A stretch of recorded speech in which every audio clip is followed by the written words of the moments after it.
सामीन, हज़रत इब्राहीम अलैहिस्सलाम ने जब कुर्बानी से फरागत पाई और हज़रत इस्माईल अलैहिस्सलाम को बीबी हाजरा के हवाले करके अल्लाह ताला का शुक्र बजा लाए, इसके बाद हज़रत सारा खातून के यहाँ तशरीफ़ ले गए। अभी चंद ही रोज़ गुजरे थे कि हज़रत जिब्राईल अलैहिस्सलाम तशरीफ़ लाए और हज़रत इब्राहीम से कहने लगे कि ए इब्राहीम, तुम पर खुदा ताला ने सलाम भेजा है और साथ ही ये भी फरमाया कि इस सरजमीन में खाने काबा अल्लाह ताला के वास्ते बनाओ ताकि मखलूक खुदा को ज़्यादा से ज़्यादा फ़ायदा हो। ये बात हज़रत जिब्राईल अलैहिस्सलाम की सुनकर अर्ज़ करने लगे कि ये खाने काबा कहाँ बनाऊं। फ़ौरन ही अल्लाह ताला का हुक्म हुआ कि ए इब्राहीम, ऊँट पर सवार हो जाओ, तो मेरे हुक्म से एक अबर आएगा, तुम इसके साथ चलते रहना और वो जहाँ पर ठहर जाए और साया इसका जहाँ तक गिरे वहां तक निशान देकर वहीं काबे की बुनियाद डाल देना। चुनाचा बहकमे खुदाबंदी ऐसा ही हुआ। एक रिवायत में ये भी आया है कि एक सांप ने आकर चारों तरफ हल्का किया। इसी अंदाज से जो हल्के का निशान था, बैतुल्लाह की बुनियाद डाली गई। एक दूसरी रिवायत में ये भी आया है कि हज़रत जिब्राईल अलैहिस्सलाम ने आकर जहां तक बता दिया वहां तक बुना लिया। अल्लाह ताला फरमाते हैं, तर्जुमा, और जब ठीक कर दिया हमने इब्राहिम का ठिकाना इस घर का, शरीक ना कर मेरे साथ किसी को, और पाक रख मेरे घर को तवाफ करने वालों और खड़े रहने वालों और रुको सुजूद करने वालों के वास्ते, क्योंकि और दीगर साबका उम्मतों में रुकू ना था, ये ख़ास सिर्फ इसी उम्मत को इनायत फरमाई गई थी। और ये भी इब्राहिम अलैहिस्सलाम को बताया गया कि आइंदा आने वाली नस्लें इस घर को आबाद करेंगी। जब इत्मीनान मुकम्मल हो गया तो हज़रत इब्राहीम ने बारगाह रब्बुल इज़्ज़त में अर्ज़ की कि अल्लाह ताला, इसके वास्ते पत्थर कहाँ से लाऊं ताकि इस खाने काबा की ताबीर शुरू की जाए और आपके हुक्म की फरमाबरदारी कर सकूं।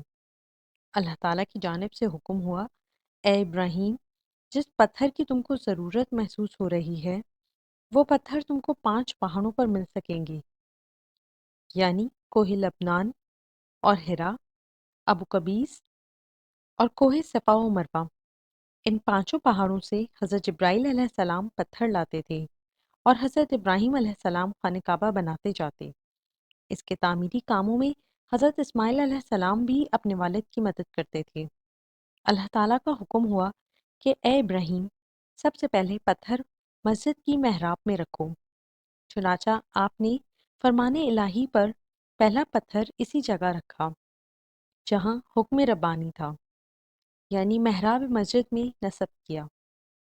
और देखते क्या हैं कि इस पर नाम मोहम्मद रसूल अल्लाह सल्लल्लाहु अलैहि वसल्लम का लिखा हुआ है। फिर इसके बाद एक पत्थर दाहिनी तरफ काबे के रखा तो इसमें नाम अबू बकर सिद्दीक का लिखा था। एक पत्थर बाएं तरफ रखा तो इस पत्थर पर नाम हज़रत उमर बिन खत्ताब का जाहिर हुआ। इसी तरह दो और पत्थर लगाए।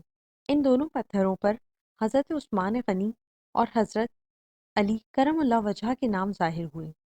बैतुल्लाह तैयार होने के बाद हज़रत इब्राहीम अलैहिस्सलाम ने अल्लाह ताला से दुआ मांगी।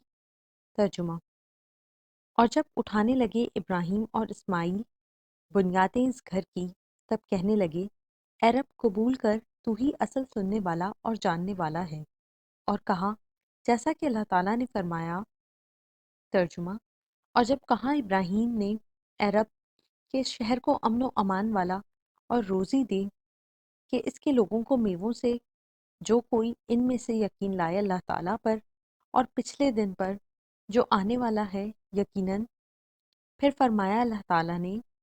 तर्जुमा, और जो कोई मुनकर है इसको भी फ़ायदा दूंगा थोड़े दिनों, फिर इसको कैद करके बुलाऊंगा बुरे अजाब दोज़ख के, और निहायत ही बुरी जगह है वो। बस इब्राहीम अलैहिस्सलाम खुदा का शुक्र बजा लाए कि हम लोगों ने अपने हाथों से बैतुल्लाह बनाया।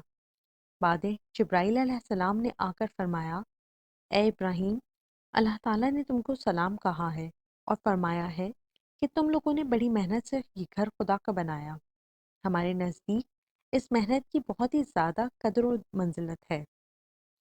हज़रत इब्राहीम अलैहिस्सलाम ने अल्लाह ताला से अर्ज़ की कि या इलाही, तूने फरमाया है कि भूखे प्यासे को खाना खिलाना मेरे नज़दीक ऐसा बड़ा दर्जा रखता है जैसा कि इस घर का मर्तबा है। اور 1000 رکعت نماز ہر رکن پر تو نے اس کی ادا کی۔ پھر ارشاد ہوا کہ اے ابراہیم، تو لوگوں کو اس گھر کی طرف بلانے کی دعوت دو۔ اللہ تعالیٰ فرماتے ہیں، ترجمہ، اور اعلان کر دو لوگوں میں حج کے واسطے، لوگ اس خانہ کعبہ کے واسطے پیادیں، اور اگر سواری میسر ہو تو سواری پر، اگرچہ ان کے اونٹ دبلے ہی کیوں نہ ہوں، کیونکہ یہ حکم دوری مسافت کے واسطے ہے۔ بہرحال ہر ممکن طریقے سے اس گھر کی طرف چلے آئیں۔ یہ حکم سن کر حضرت ابراہیم علیہ السلام نے اللہ رب العزت سے عرض کی، یا الہی، کہاں تک میری آواز پہنچے گی اور اس آواز کو کون سنے گا؟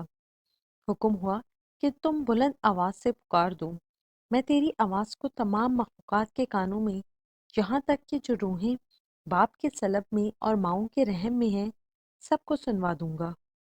حضرت ابراہیم نے ایک بلند پہاڑ پر چڑھ کر بآواز بلند لوگوں کو اس گھر کی طرف بلانے کی دعوت دی اور کہا کہ اے لوگوں، تم پر اللہ تعالیٰ نے حج فرض کیا ہے، لہٰذا ہر شخص کو اس میں حج کے واسطے آنا ضروری ہے۔ چنانچہ جن کی قسمت میں حج تھا، ایک بار یا 2 بار یا زیادہ اپنے شوق سے باپ کی پشت اور ماں کے رحم میں لبیک کہا۔ حضرت نے کسی کو نہ دیکھا اور چاروں طرف سے آواز آئی، لبیک اللہم لبیک لا شریک لک لبیک ان الحمد والنعمت لک والملک لا شریک لک۔ جب حضرت ابراہیم علیہ السلام نے مکے کے میدانوں میں چاروں طرف نظر کی، دیکھا کہ نہ پانی ہے، نہ گھاس ہے اور نہ زراعت، غرض یہ کہ کچھ بھی نہ تھا، تو یہ دیکھ کر حضرت ابراہیم علیہ السلام نے اللہ تعالیٰ سے درخواست کی، ترجمہ، یا رب، میں نے بسائی ہے ایک اولاد میدان میں جہاں کھیتی نہیں، تیرے ادب والے گھر کے پاس، اے رب، ہم کو قائم رکھ واسطے اپنی نمازوں کے، کیونکہ جو تیرا ہو جاتا ہے اس کا دل تیری طرف ہی جھکتا ہے، اور جو لوگ اس جگہ آباد ہو جائیں تو ان لوگوں کو میووں سے روزی دے تاکہ وہ تیرا شکر زیادہ کریں۔ حضرت ابراہیم علیہ السلام کا گھر ملک شام میں تھا۔ پیدا ہونے کے بعد حضرت اسماعیل علیہ السلام کے حضرت ابراہیم علیہ السلام نے ان کو ان کی ماں کے ساتھ اس جنگل میں لا کر جہاں اب مکہ مکرمہ ہے بٹھا کر چلے گئے۔ پھر رفتہ رفتہ مکہ شہر آباد ہو گیا۔ اللہ تعالیٰ نے زمزم کا چشمہ نکالا، اس وجہ سے اور زیادہ جلد اس جگہ لوگ آباد ہو گئے، کیونکہ یہ زمین کھیتی اور میووں کے درختوں کے واسطے موزوں نہ تھی۔ اسی کے نزدیک ایک زمین طائف تھی، اس زمین کو زرخیز و سرسبز شاداب کر دیا تاکہ بہتر ہے میوے وہاں پر ہوئیں، اور شہر مکہ مکرمہ میں وہاں سے پہنچے۔ اس کے بعد خدا کے حکم سے حضرت جبرائیل علیہ السلام نے 36 کوس تک زمین مکے کی، جو کہ سنگریزے سے بھری تھی، اسے کھود کر ملک شام میں جا کر رکھ دی، اور اس کے عوض دریا نیل کی زمین مکے میں لا کر رکھ دی، اور فرشتے سب اس زمین کے گرد کعبے کے 7 دفعہ طواف کرتے رہے، اور اس جگہ سے کہ جہاں سے حضرت جبرائیل علیہ السلام نے مٹی کھود کر ملک شام میں پھینکی تھی، لے جا کر اس کا نام طائف رکھا، اس واسطے کہ 7 دفعہ گرد بیت اللہ کے طواف کیا تھا۔ اب ہر طرح کے میوہ جات طائف میں پیدا ہوتے ہیں۔ اس کے بعد حضرت ابراہیم علیہ السلام نے ملک شام میں جا کر رہائش اختیار کر لی، کیونکہ اللہ تعالیٰ نے فرمایا تھا کہ خانہ کعبہ خراب نہ ہوگا، آباد رہے گا۔ اسی لیے حضرت ابراہیم علیہ السلام نے مہمان سرائے بنائی اور عہد کیا کہ بغیر مہمان کے میں کھانا نہ کھاؤں گا۔ حضرت ابراہیم علیہ السلام ایک عرصہ مدید تک وہیں عبادت کرتے رہے اور مسافروں کی مہمان برداری کرتے رہے۔